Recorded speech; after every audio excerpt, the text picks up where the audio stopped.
Wir erhielten die Nachricht, dass es sich um ein Kriegsgefangenenlager verbunden mit einem Konzentrationslager handelte. Das war höchst ungewöhnlich, und es stellte sich heraus, dass es 2 Lager nebeneinander waren. Der Sergeant wusste, dass ich Deutsch sprach, und er hatte eine besondere Aufgabe für mich. Wir sollten den Sanitätsoffizier begleiten. Als Arzt hatte er den Auftrag, die Lagerbedingungen zu begutachten. Er brauchte eine Eskorte, weil unklar war, ob alle SS-Wachen aus dem Lager vertrieben worden waren.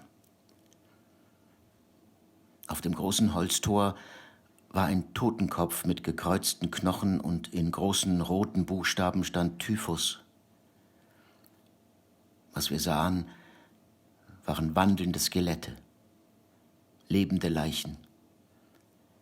Es war so unglaublich, so entsetzlich, es rang mir jedes Gefühl von Mitleid ab. Ich war emotional tot. Diese politischen Gefangenen hatten keine Kontrolle über ihre Situation. Sie waren in einen Zustand versetzt worden, in dem jede Menschlichkeit verloren ging. Einige versuchten zu jubeln, aber die meisten starrten nur vor sich hin, als könnten sie nicht verstehen, was da vor sich ging. Und dann war da noch der Gestank. Ich kann nicht versuchen, ihn zu beschreiben. Er war ekelhaft und blieb mir mehrere Tage lang in der Nase hängen. Ich stieß die Tür der ersten Baracke auf. Der Geruch war erdrückend. In dem Raum waren etwa 30 oder 40 Männer und nur 4 Pritschen. Etwa 6 der Männer waren ganz sicher tot. Der Rest lag auf dem Boden oder in den Pritschen, zu krank, um sich zu bewegen. Der Rest saß oder stand im Raum herum. Als ich durch das Lager ging, gab es in jedem Raum, in jeder Baracke ein neues Grauen. In einigen Baracken waren die Häftlinge Franzosen, in anderen Russen, dann Holländer und so weiter. Jede Nationalität war vertreten, auch Deutsche. Außerhalb der Baracken war der Boden mit Fäkalien beschmutzt und überall lagen Leichen herum. Es war kein Versuch unternommen worden, sie zu beseitigen. Es starben etwa 500 pro Tag, wurde uns später erzählt. Viele Leichen waren noch nicht begraben. Es war völlig unwirklich, jenseits des normalen Menschenverstands. Als wir nach 2 bis 3 Stunden zu unserem Panzer zurückkehrten, hatten wir noch nicht das ganze Lager inspiziert. Wir waren emotional zerrüttet. Meine Kameraden fragten mich, wie es war. Sie hatten natürlich keine Ahnung. Wir versuchten es zu erklären, und das war damals genauso schwierig, wie es heute ist, darüber zu schreiben und dem Ort gerecht zu werden. Worte können den wahren Schrecken nicht ausdrücken. Sandbostel ist etwas, das ich versucht habe zu vergessen, aber ich denke ständig daran zurück. Sandbostel wird mich in meinen Träumen verfolgen, bis ich sterbe.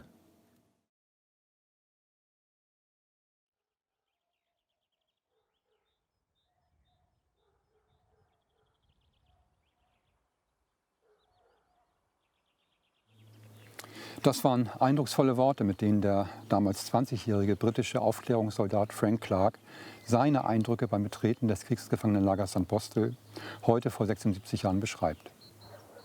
Auch wenn er am Ende betont, dass Worte den wahren Schrecken nicht ausdrücken können, so führen uns die Zeilen meines Erachtens aber dennoch sehr deutlich die katastrophale Situation, insbesondere der KZ-Häftlinge, hier in Sandbostel vor Augen. Vielleicht können wir durch solche Aussagen, und wir haben mehrere davon in unserem Archiv, im Ansatz ahnen, wie infernalisch dieser Ort, den Sie hinter mir sehen, in der Phase der Befreiung war. Frank Clark, der zu den ersten britischen Soldaten gehörte, die das Lager betreten haben, ist vor wenigen Wochen im Alter von 96 Jahren gestorben. Sehr geehrter Herr Pichowski in Großbritannien, sehr geehrter Herr Montagano in Italien, sehr geehrter Herr Boss in den Niederlanden, sehr geehrte Angehörige, sehr geehrte Vertreterinnen und Vertreter der Landes- und Kommunalpolitik, Verehrte Exzellenzen des diplomatischen Korps, sehr geehrte Repräsentantinnen und Repräsentanten der Religionsgemeinschaften, sehr geehrte Damen und Herren, liebe Freundinnen und Freunde. Ich möchte Sie herzlich zu unserer diesjährigen Gedenkveranstaltung anlässlich des 76. Jahrestags der Befreiung der Kriegsgefangenen und KZ-Häftlinge im Stalag 10b begrüßen. Heute, vor 76 Jahren, befreite die britische Armee etwa 14.000 Kriegsgefangene und 7.000 KZ-Häftlinge. Es ist aber auch der Tag, an dem wir derer gedenken, die die Befreiung nicht mehr erleben konnten. Aufgrund der unveränderten pandemischen Situation können wir uns bereits zum zweiten Mal in Folge leider nicht vor Ort treffen, um den Menschen zu gedenken, die hier gelitten haben und gestorben sind. Wir alle sind immer noch von den teils einschneidenden Maßnahmen zur Eindämmung der globalen Corona-Pandemie betroffen. Erneut richten wir daher die Veranstaltung in einer virtuellen Form aus. Sie sehen mich heute für diese Begrüßung an einem befremdlich wirkenden Ort außerhalb der Gedenkstätte. Dieses Feld, an dem ich hier stehe, ist aber der Bereich, von dem Sie in dem eingesprochenen Zitat von Frank Clark gehört haben. Hier wurden ab dem 12. April 1945 insgesamt etwa 9.500 KZ-Häftlinge, die mit Todesmärschen das Stalag 10b erreichten, in Baracken eingepfercht. Dieses landwirtschaftlich genutzte Feld hinter mir ist für mich mehrfach kodiert. Einerseits der Bereich, in dem Tausende von KZ-Häftlingen gestorben sind. Andererseits steht dieses Feld für mich heute aber auch sinnbildlich dafür, dass wir nicht vor Ort zusammenkommen können. Wie gern hätte ich Sie nach dem ausgefallenen letzten Jahr wieder bei unserem Generationenabend getroffen und gewachsene Freundschaften mit Angehörigen aus der ganzen Welt wieder aufgefrischt und neu geschlossen. Es steht für mich aber auch dafür, dass wir uns im zweiten Jahr der Pandemie scheinbar an vieles gewöhnt haben. Die Gedenkstättenarbeit findet in einem virtuellen Raum statt und wir haben viele großartige Formate entwickelt. Die virtuellen Gedenkveranstaltungen sind eines davon. Die Situation ist aber nicht normal. Wir leben in besonderen Zeiten. Und es zeigt sich, dass in einem Ausnahmezustand wie diesen plötzlich sicher geglaubte Gewissheiten zunehmend in Frage gestellt werden. Vergleiche mit dem Nationalsozialismus werden unzulässigerweise und inflationär genutzt und dabei relativiert. Versatzstücke rechter Verschwörungstheorien und antisemitische Stereotype werden bis in das bürgerliche Spektrum hinein als Querdenken gerechtfertigt. Aber gerade dieser Ort und seine Geschichten zeigen überdeutlich, wie wichtig es ist, gemeinsam und solidarisch immer wieder für unser demokratisches Gemeinwesen und eine offene, kritische Erinnerungskultur zu arbeiten und zu streiten. Gedenkstätten bieten keine Immunisierung dagegen, aber sie können dazu beitragen, bei Besucherinnen und Besuchern ein kritisch-reflexives Geschichtsbewusstsein zu entwickeln und im Austausch darüber zu stärken. Im Anschluss werden Sie nun Videogrußworte aus der Landespolitik, dem Konsularischen Korps, von dem ehemaligen Armija Krajowa-Soldaten Janusz Pilchowski, der als 15-Jähriger in St. Bostel befreit wurde, und von Angehörigen von ehemaligen Kriegsgefangenen sowie der Präsidentin des Internationalen Überlebendenverbandes Amical International KZ Neuengamme sehen. Dazwischen werden Jugendliche aus der Region mit einer Stimmencollage die Situation im Stalag 10b aufzeigen. Das gesamte Stück mit einer Länge von 20 Minuten und weitere Grußworte sowie eine Andacht können Sie auf unserer Homepage sehen. Abschließend werden Mitarbeiterinnen und Mitarbeiter der Gedenkstätte Lager St. Bostel Kränze und Gestecke im Gedenken an die Verstorbenen niederlegen. Es folgt nun zunächst die Präsidentin des Niedersächsischen Landtags, Dr. Gabriele Andretta, und dann der niedersächsische Kultusminister Grant Hendrik Tonne. Vielen Dank.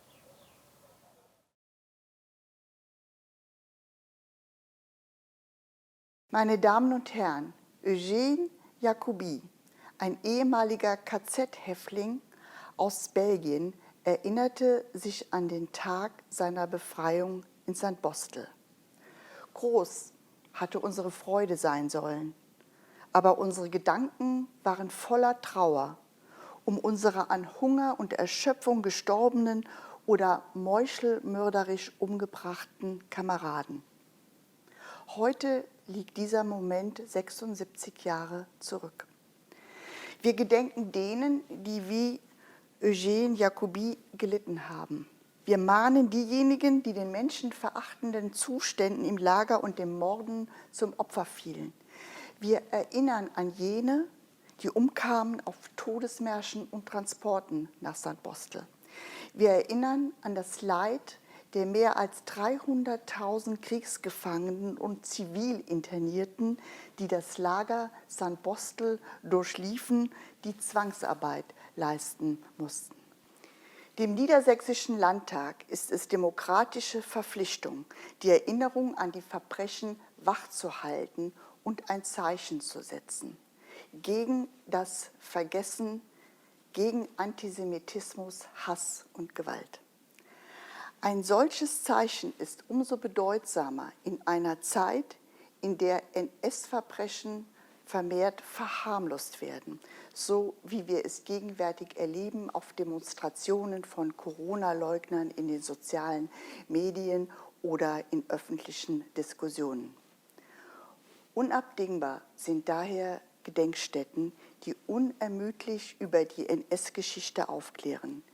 Der bekannte Holocaust-Überlebende Max Mannheimer wandte sich an die junge Generation mit den Worten: Ihr seid nicht verantwortlich für das, was geschah, aber dass es nicht wieder geschieht, dafür schon. Diese Verpflichtung gab er uns und Tausenden von Schülerinnen und Schülern mit auf den Weg. Mannheimer starb vor mehr als 4 Jahren. Zeitzeugen wie er werden uns bald nicht mehr von ihrem Schicksal berichten können. Umso wichtiger ist es, die junge Generation zu gewinnen, die Erinnerung weiterzutragen.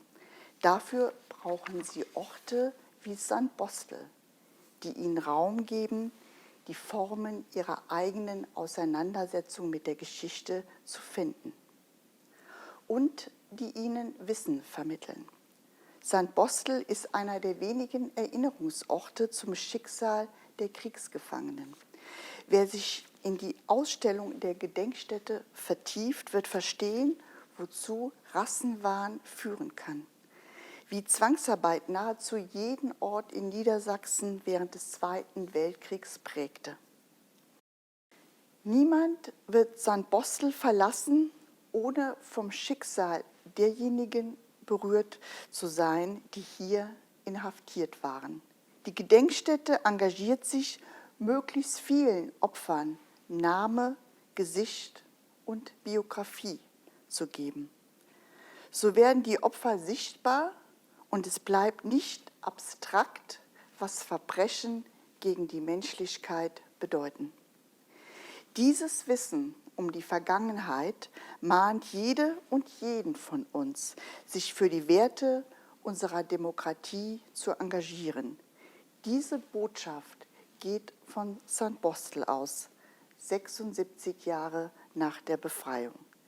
Sie ist mit Hoffnung verbunden, vor allem aber mit steter Verantwortung.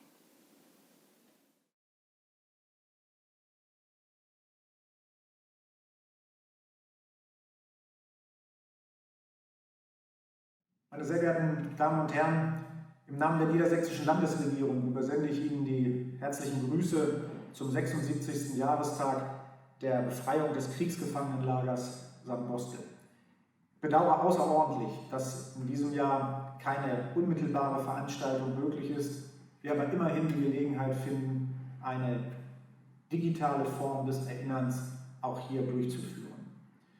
Ich glaube, es geht uns allen gemeinsam so. Wir vermissen die klassische Form der Gedenkarbeit, der wichtigen Gedenkarbeit. Wir vermissen die Überlebenden, die Angehörigen, die diesen Gedenkfeierlichkeiten immer einen ganz besonderen Rahmen gegeben haben und auch immer einen ganz besonderen Sinn gegeben haben.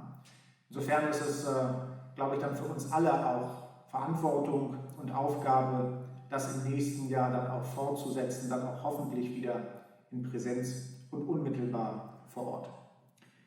Das Lager St. Bostel ist durch die Kriegsgefangenen auf die Landkarte der nationalsozialistischen Verbrechensorte gesetzt worden. Zwischen 1939 und 1945 sind es insbesondere Kriegsgefangene aus der Sowjetunion gewesen, die in diesem Lager inhaftiert und interniert wurden, die drangsaliert, gequält und auch getötet worden sind. Von daher steht St. Bostel als ein exemplarischer Ort für die systematische Missachtung von Menschenrechten, für die systematische Missachtung von Völkerrecht. Dass wir dieses Lager heute in dem Zustand haben, wie wir es haben, es bietet Chance und es bietet Verantwortung. Chance auf der einen Seite, sich pädagogisch mit dem, was passiert ist, auseinanderzusetzen. Ich halte das für unabdingbar und auch für notwendig. Verantwortung von uns allen, die Geschichte, die dort ist, lebendig werden zu lassen, indem wir sie immer wieder aufarbeiten. Sie ist nicht Teil bloßer Vergangenheitsbewältigung. Diese Geschichte ist auch eine Brücke in die Gegenwart, um daraus auch die Ableitungen für das heutige Tun, für das heutige Handeln zu ziehen. Auch das ist unsere gemeinsame Aufgabe. Ich möchte Ihnen, all denjenigen, die sich vor Ort engagieren, einen ganz herzlichen Dank aussprechen. Sie sind es, die sich dieser wichtigen Aufgabe annehmen und die dieser wichtigen pädagogischen Arbeit nachgehen und damit heutigen Generationen klar machen, was vor vielen Jahren hier bei uns passiert ist und immer die Brücke zu schlagen dafür, was können wir miteinander machen, damit es sich niemals wiederholen darf. Das Engagement ist unabdingbar dafür, dass Sie an den Tag legen und ich will Ihnen gerne auch ausdrücklich sagen, dass wir als Landesregierung dieses Engagement schätzen und nach Kräften unterstützen. Freiheit, Demokratie, Toleranz, Menschenwürde, es sind leider keine automatisch gegebenen Werte. Aber es ist unsere Chance, diese Werte immer wieder zu verteidigen, sie hochzuhalten und damit auch sehr deutlich zu sagen, wir haben aus der Geschichte gelernt für das Hier, für das Heute und insbesondere für unsere Zukunft. Herzlichen Dank, alles Gute für Sie.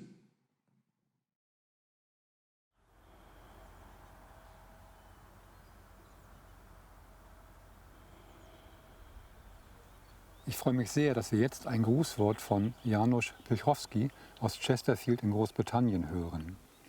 Janusz Pilchowski war gerade einmal 14 Jahre alt, als er sich der Armia Krajowa, der polnischen Heimatarmee, anschloss. Als sich die Armia Krajowa am 1. August 1944 zum Aufstand gegen die deutsche Besetzung Warschaus erhob, zog Janusz Pilchowski unter seinem Kampfnamen Lissek, polnisch für kleiner Fuchs, mit einer Panzerfaust bewaffnet in den Häuserkampf. Nach der Niederschlagung des Warschauer Aufstandes am 2. Oktober 1944 gelangte er in das Kriegsgefangenenlager Sandbostel. Hier wurde er am 29. April 1945, heute vor 76 Jahren, im Alter von 15 Jahren befreit. Nach dem Krieg schloss sich Janusz Pilchowski der britischen Armee an und migrierte später nach Großbritannien, wo er heute mit seiner Familie, seinen Söhnen, seinen Enkelkindern und seinen Urenkelkindern lebt.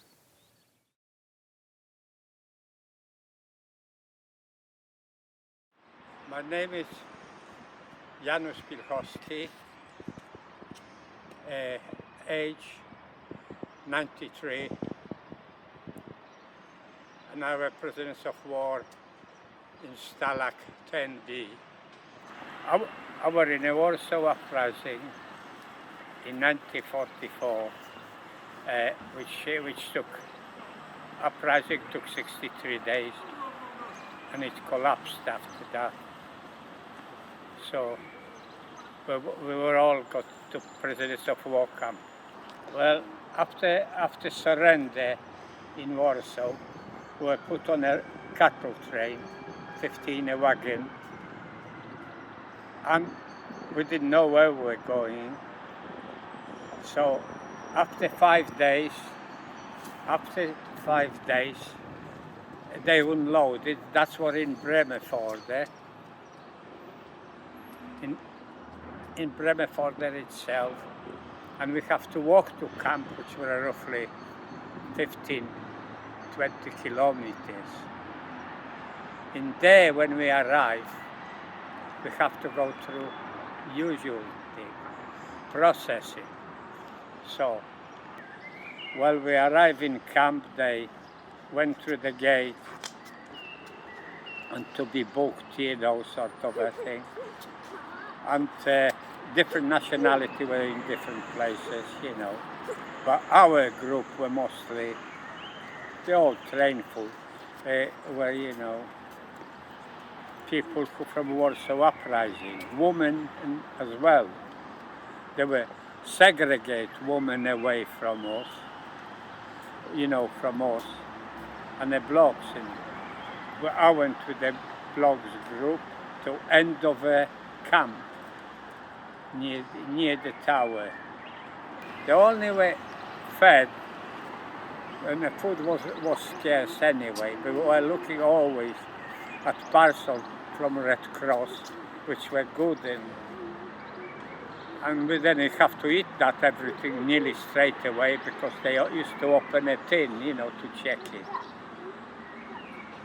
And that's where only beginning, and then the Dutch got scarce as well. The condition wasn't good anyway. Barracks were massive, used to hold about, I can't remember how many hundred, a few hundred people. Slept in a row, 4 row, to roof of a barrack, so the bad place were down, the first one on a floor, were down, and the other one upstairs were cold.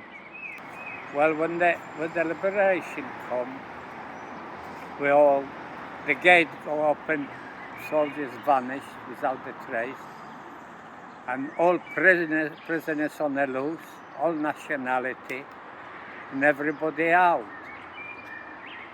And then the army, British Army, took a control of a camp,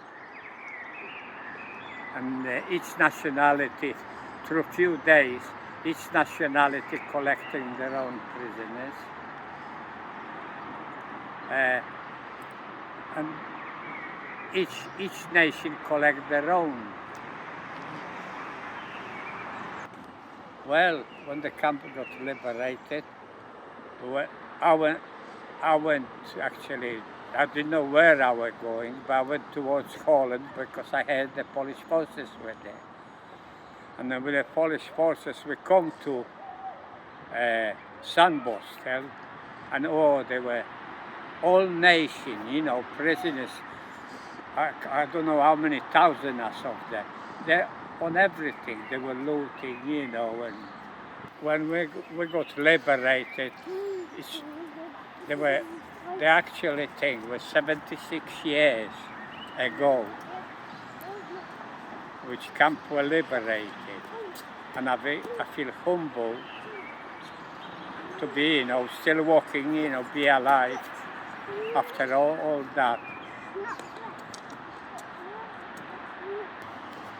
And all this, tell people, all the things what's happening at camp, which is, all nations were involved in it.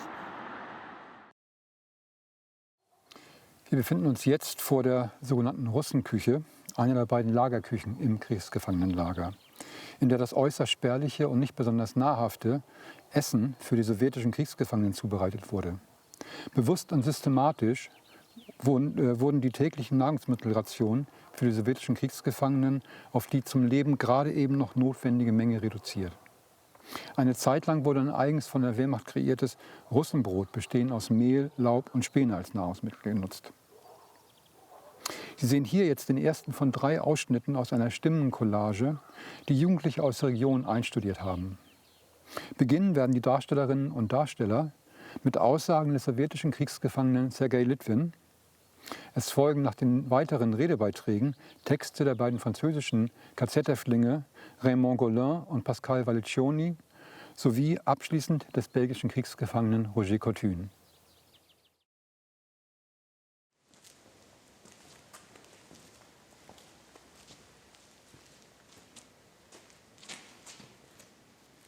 Mein Name ist Sergei Litwin. Ich bin 1922 in der Ukraine geboren. Ins Lager Sandbostel kam ich 1941 über Bremerförde her. 12 Kilometer. Über 12 Kilometer wurden wir zu Fuß dorthin getrieben.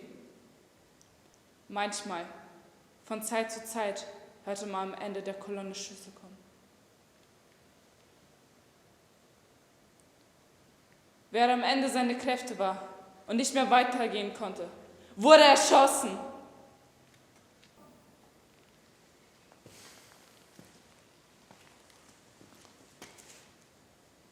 Auch wenn es schlimme, schmerzhafte Erinnerungen sind, bin ich dankbar, wenn die Geschichte erinnert wird. Wir hatten Hunger. Wir waren auch nur eine Nummer, eine metallene Nummer. Nachdem ich in St. Bostel angekommen war, war ich nur noch 114013.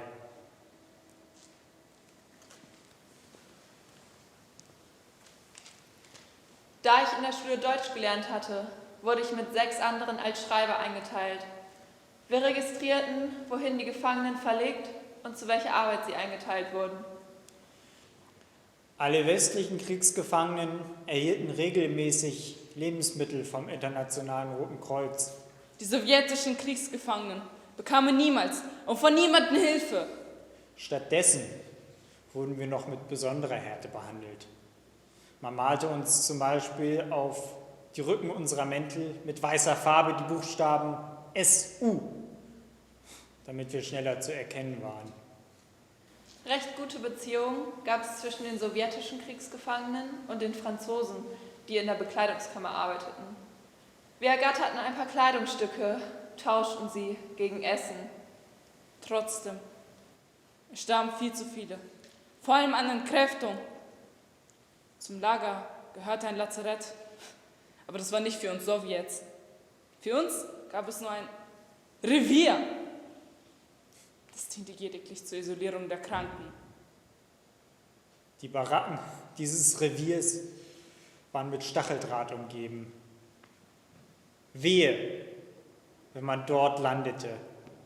Wir Sowjets fürchteten uns vor diesem Revier, denn wir wussten, von dort gibt es nur einen Weg hinaus.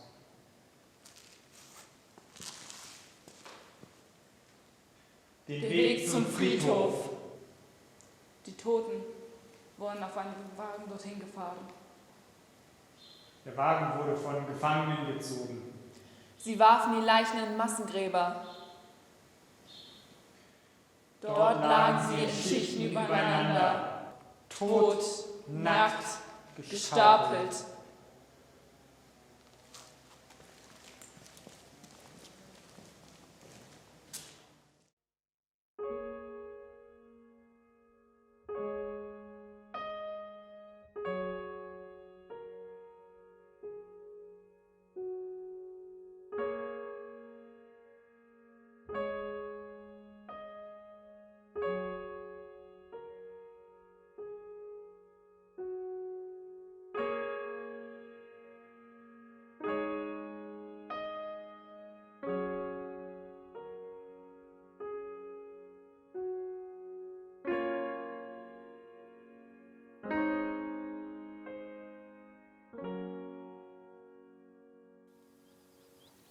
Wir hören jetzt die Grußworte des Generalkonsuls der Vereinigten Staaten von Amerika, Darian Akins, und der Generalkonsulin der Republik Serbien, Natascha Raschewitsch, ebenfalls aus Hamburg.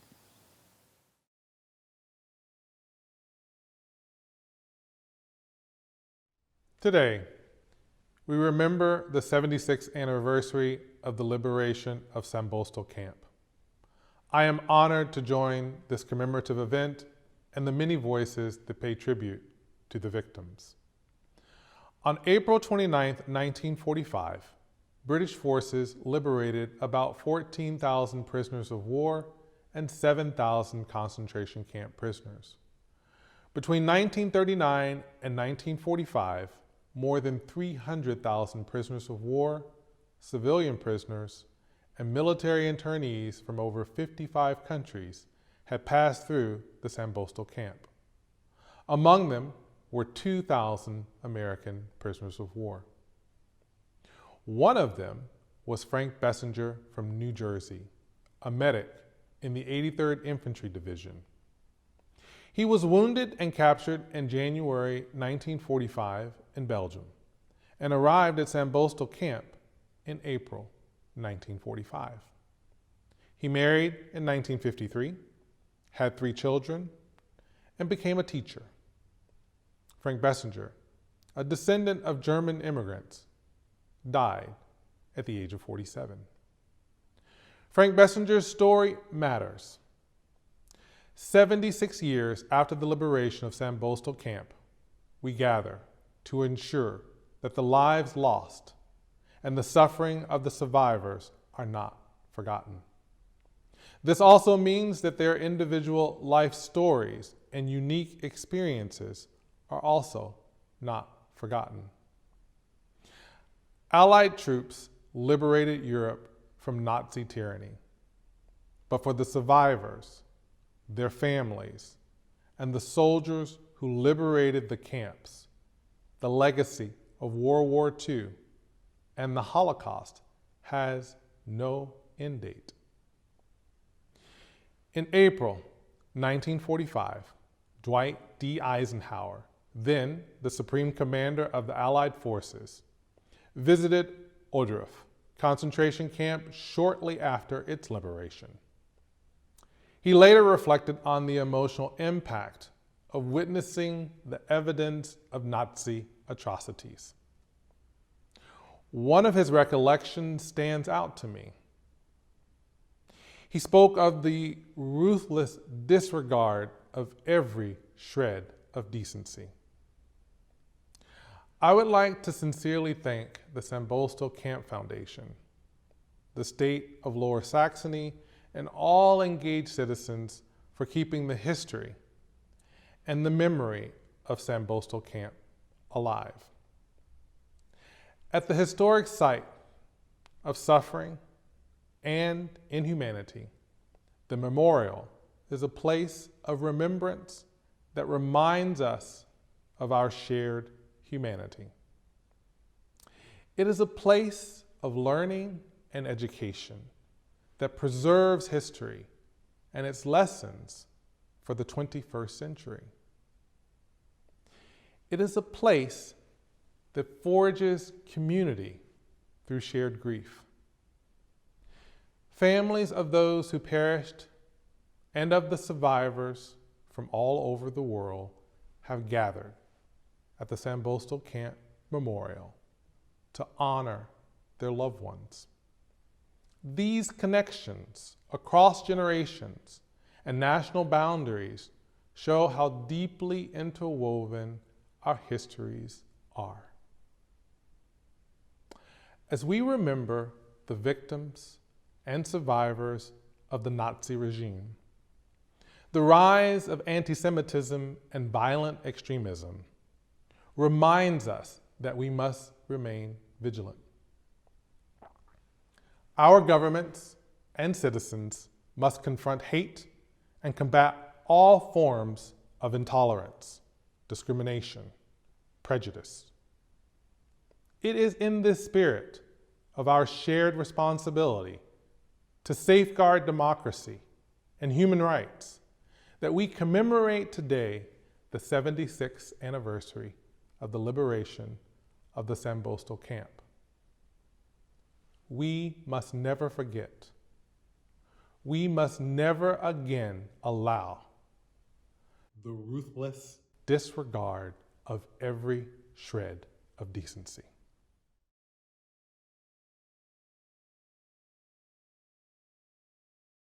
Sehr geehrte Damen und Herren, das serbische Generalkonsulat nimmt an diesem Tag auch an der Gedenkfeier und an der Erinnerung teil, weil das, was hier im Kriegsgefangenenlager Sandbostel passiert ist, auch ein Teil von unserer Geschichte ist. Am 6. April 1941 wurde Jugoslawien von dem Deutschen Reich angegriffen, um den weiteren Vormarsch der britischen Armee auf dem Balkan zu stoppen.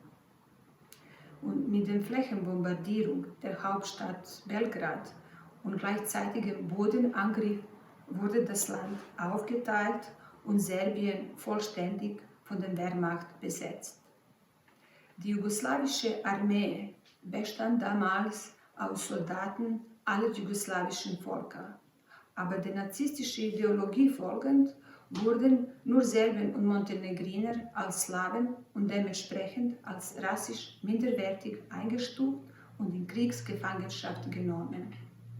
Im Lager in Sandbostel sind über 23.000 Soldaten aus Jugoslawien registriert worden und die genaue Zahl von Toten ist unbekannt.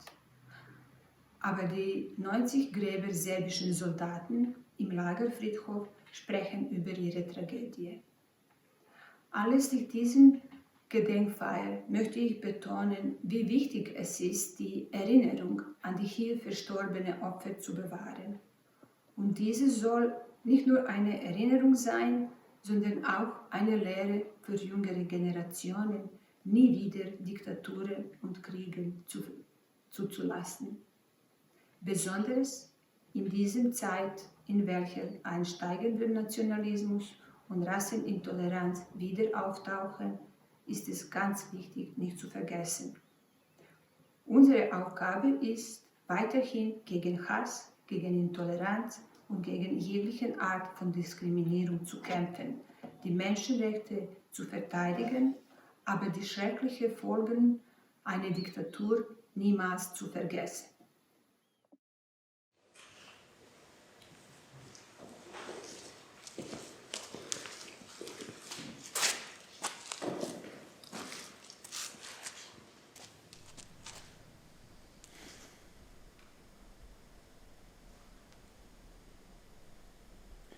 Mein Name ist Raymond Gourlin. Ich war im französischen Widerstand. Ich wurde von Deutschen gefangen genommen, verhört, geschlagen und ins KZ Neuengamme geschmissen. Ich bin Pascal Valissioni. Ich war auch im französischen Widerstand. Wurde von einem gefolterten Kameraden verraten, Entdeckt, umzingelt, beschossen, trotz Widerstand gefangen genommen.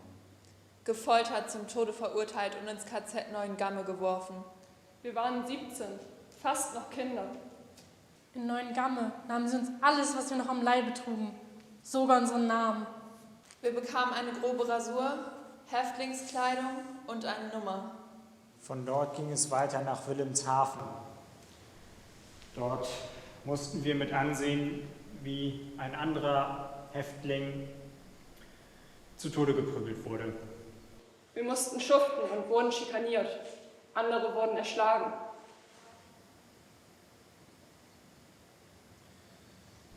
Dann ging es weiter nach St. Bostel, zu Fuß. Am 18. April 1945 kamen wir im Lager an. Als erstes begrüßte mich ein Berg von Leichen.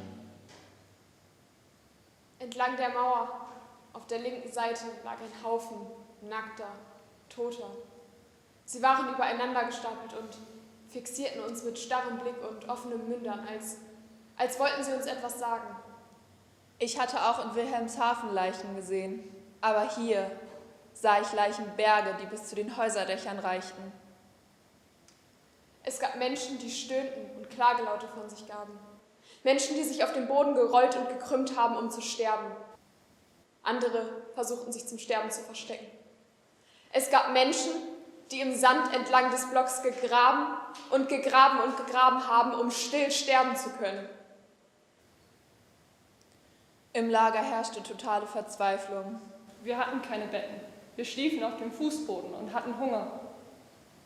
Ein über den Zaun geworfener Brotkanten löste regelrechte Wettkämpfe aus, denn sofort sprang eine Menschentraube zu Boden. Jeder versuchte, ein Stück dieses Brotes zu ergattern. Eines Tages kam es zum Sturm auf die Küchenbaracke. Alle hatten Hunger. Aus der Lagerküche kamen Leute mit Brot geschlichen.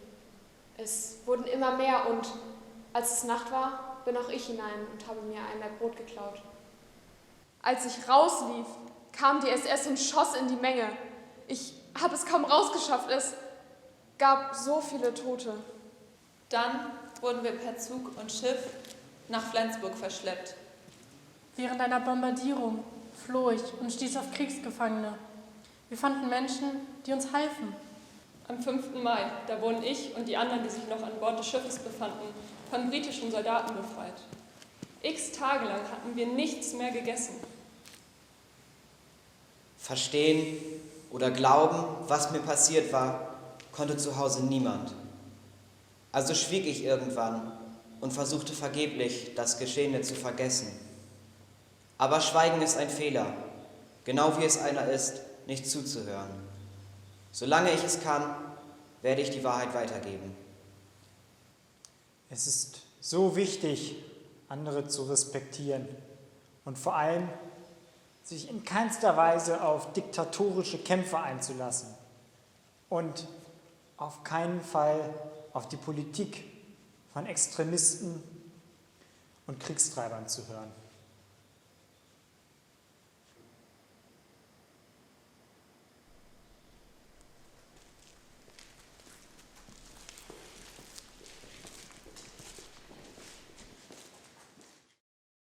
Nun folgen die Grußworte von Natalia und Viktoria Medvedeva aus Russland, der Enkelin und der Urenkelin des im Januar 1942 in St. Bostel verstorbenen sowjetischen Kriegsgefangenen Luka Medvedev. Und von Dr. Martine Letterie aus den Niederlanden, der Enkelin von Martinus Letterie, der ebenfalls im Januar 1942 im KZ Neuengamme starb. Martine Letterie ist seit 2019 die Präsidentin der Amical International KZ Neuengamme, dem Dachverband der nationalen Verbände der ehemaligen Häftlinge des KZ Neuengammes sowie ihrer Angehörigen und Freunde.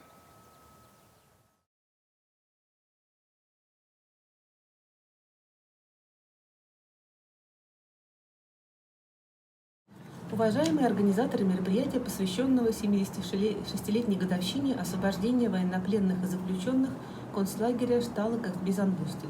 Приветствуем всех, кто смотрит это видеообращение из города Москва, Российской Федерации. Благодарим за возможность рассказать о том, что нас связывает с этим событием и этим местом. Меня зовут Наталья. Я являюсь внучкой советского солдата Медведева Луки Антоновича. Это моя дочь Виктория. Она, соответственно, правнучка Луки Антоновича Медведева, который, как и миллионы других советских людей, был призван на фронт защищать нашу страну от нападения фашистской Германии и Советский Союз в 1941 году. Ему было 40 лет. Он жил в Сибири и вместе со своей женой растил 5 детей, самым младшим из которых, Александр, был моим отцом. Мой отец не мог помнить своего деда Луку, так как тот ушел на фронт из дома в направлении западных границ Советского Союза, когда Александру еще и не было года. Осень 1941 года была очень тяжелым временем для нашей страны. Советский Союз еще не был готов дать мощный отпор хорошо укомплектованной и организованной армии противника. Не хватало оружия, техники, обученных бойцов. В результате в первые месяцы войны человеческие потери были огромными. В том числе многие попадали в плен. В районе старинного русского города Ельня, недалеко от Смоленска, в октябре 1941 года велись кровопролитные бои. Советские войска терпели неудачи, стоя на пути у врага, рвущегося к Москве. К сожалению, у меня нет пока точной информации и данных, что произошло с воинским подразделением, где служил мой дед, и как он попал в плен. У нашей семьи вообще не было никакой информации о его судьбе почти целых 70 лет. Его жена, моя бабушка, как и многие другие в то время, получила сообщение от командования, что Лука Медведев пропал без вести, и не было никаких подробностей. И с этой информацией мой отец, к сожалению, прожил всю жизнь, так и не узнав о судьбе своего отца. В 2010 году мне удалось найти карту военнопленного в базе данных Министерства обороны Российской Федерации под названием «Мемориал», в которую постепенно стали добавлять документы о Великой Отечественной войне, которые ранее были недоступны. Так я узнала про Занбостель и про то, что мой дед умер там в 1942 году в январе месяце. Конечно, моей целью сразу стало найти возможность посетить это место. Мы с моей дочерью Викторией сделали это в 2017 году, в дни проведения памятных мероприятий по случаю 72-й годовщины освобождения лагеря. Этот визит произвел на нас неизгладимое впечатление. В первую очередь, конечно, из-за того, что мы увидели и узнали во время экскурсии по выставке и лагерной территории, где наш родственник провел последние месяцы своей жизни. Мы смогли живо представить себе, как он претерпевал страдания от холода, голода, болезней и издевательств. Как пишет многоуважаемый Андреас Эрисман, заведующий лагерным комплексом Занбостель. Обращение с советскими военнопленными очень сильно отличалось от того, как относились к военнопленным из других стран. И только гораздо позднее это было признано военным преступлением. И в не меньшей степени мы были потрясены той заботой и вниманием, которую проявляла к сохранению памяти об узниках лагеря команда сотрудников мемориала лагерь Занбостель во главе с господином Рисманом. Мы встретили очень много добрых и отзывчивых людей, которые помогали нам во всем во время нашего визита. Мы увидели, что эта страница истории Германии и всего мира, какой бы горькой она ни была, не искажается и преподносится правдиво, в отличие от некоторых других стран, где, к большому сожалению, мы часто видим обратное, в основном по политическим мотивам. Люди, работающие в мемориале Занбостель, бережно относятся к исторической правде и сохраняют память о жертвах фашизма, а также о тех, кто освобождал лагерь и спасал жизни находящихся там людей. Светлая память всем погибшим, безмерная благодарность всем тем, кто пришел сюда ради освобождения и спасения жизней, и особые слова благодарности всем сотрудникам мемориала за их деятельность, тем организаторам и участникам сегодняшнего мероприятия. С любовью, Наталья и Виктория.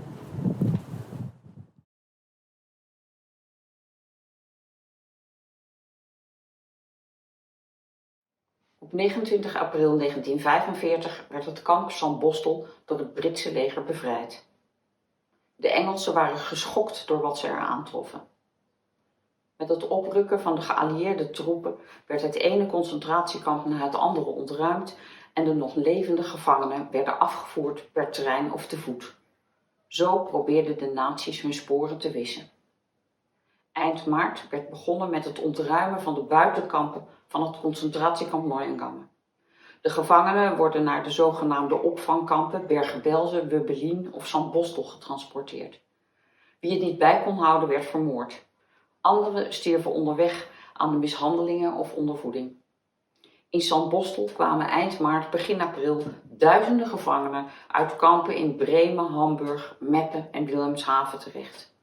In het kamp heersten afschuwelijke toestanden. Verzorging en hygiëne ontbraken geheel. Van de 9.500 gevangenen stierven er 3000 op weg naar, in het kamp of in de weken direct na de bevrijding.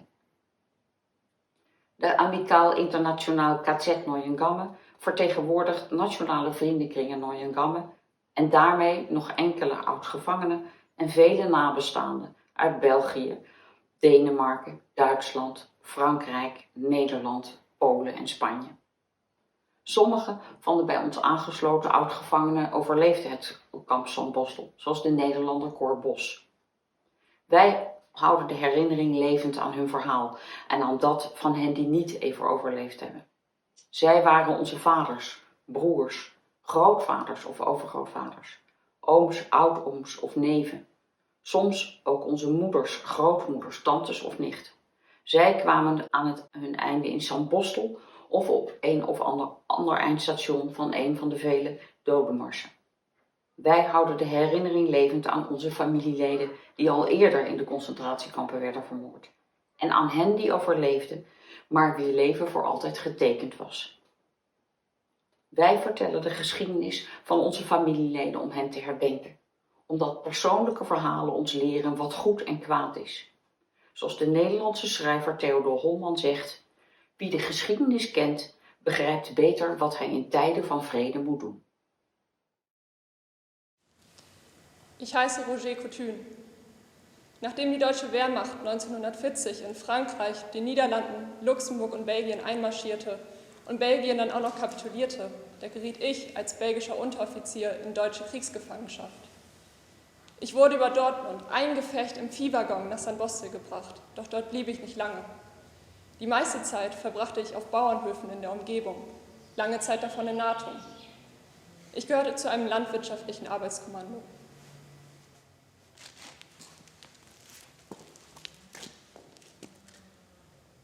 Es ist Montagmorgen und der Wachmann lässt uns antreten.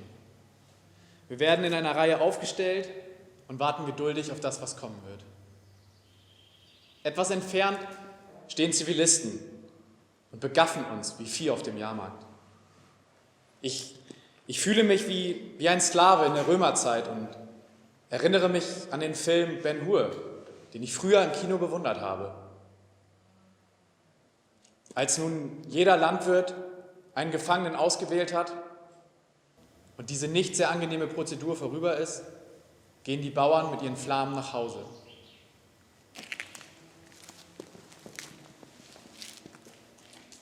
Trotzdem verbrachte ich auch eine längere Zeit direkt im Lager. Die Ernährung dort war grauenhaft. Manchmal gab es ein Achtel Kommissbrot und ein Gebräu, was Tee genannt wird.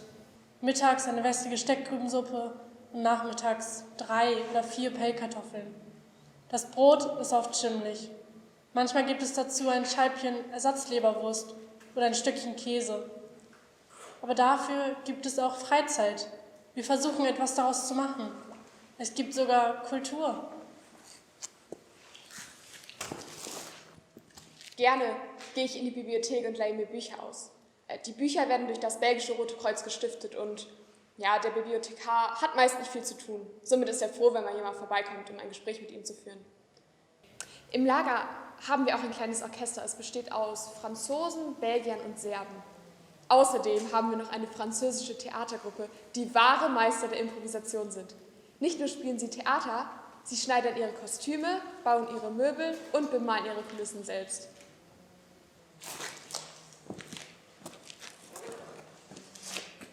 Im Lager herrscht eine Typhusepidemie.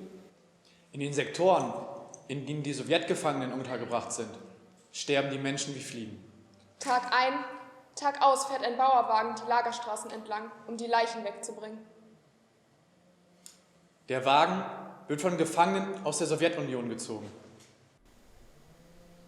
Nach einigen Tagen wird der deutsche Soldat von einem ukrainischen Lagerpolizisten abgelöst. Die Ansteckungsgefahr war wohl zu groß. Die nackten Körper der Toten liegen kreuz und quer auf dem Wagen. Es sind in der Tat nur noch mit Haut überzogene Skelette. Diese schauerlichen Wagenladungen verlassen das Lager durch den Hinterausgang, werden direkt zum Lagerfriedhof transportiert und dort in Massengräber geworfen. Die Franzosen und Belgier werden mit einem Serum geimpft, das durch das internationale Rote Kreuz geliefert wird. Die Gefangenen aus dem Osten, die bekommen davon nichts.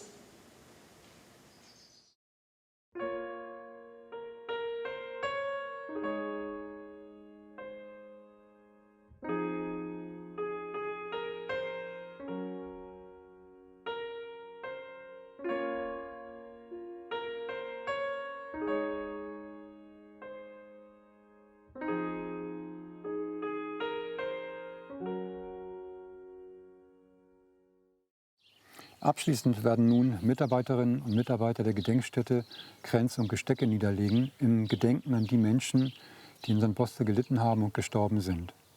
Musikalisch begleitet wird die Zeremonie von Schülerinnen und Schülern und Lehrerinnen und Lehrern des Gymnasiums Bremervörde.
Ja, meine Damen und Herren, mit der Kranzniederlegung beenden wir die diesjährige virtuelle Gedenkveranstaltung anlässlich des 76. Jahrestages der Befreiung des Stalag 10b. Ich hoffe sehr, dass wir Sie im nächsten Jahr zahlreich und vor allen Dingen bei guter Gesundheit endlich wieder vor Ort begrüßen können. Hinweisen möchte ich an dieser Stelle noch auf unser digitales Denkmal, welches wir schon seit 4 Wochen mit Ihrer aller Hilfe online gestalten. Bisher haben sich Menschen aus zahlreichen Ländern Europas bis hin zu Algerien, Argentinien, den Cayman Islands und den Vereinigten Staaten von Amerika daran beteiligt. In wenigen Sätzen haben viele Menschen ihre oft sehr persönlichen Gedanken an die Befreiung des Kriegsgefangenenlagers Stalag 10b Sandbostel geschrieben und dazu oftmals Bilder ihrer Angehörigen mit uns geteilt. Darunter sind sehr eindrucksvolle Einträge, die deutlich machen, dass auch heute noch der Verlust von geliebten Menschen sehr präsent ist. So schreibt der 93-jährige Gianni Giovannessi aus der Lombardei in Italien, dass er bis heute immer wieder an seinen Bruder denkt, der am 17. Januar 1944 in Sandbostel starb. Auch viele unserer ehrenamtlichen Menschen aus der Region, Freundinnen und Freunde der Gedenkstätte, haben ihre Gedanken zum heutigen 76. Jahrestag der Befreiung der Kriegsgefangenen und KZ-Häftlinge im Stalag 10b dort verfasst. Wenn Sie mögen, können Sie sich noch bis zum 9. Mai unter der Internetadresse www.sandbostel76.de an unserem digitalen Denkmal beteiligen. Vielen Dank.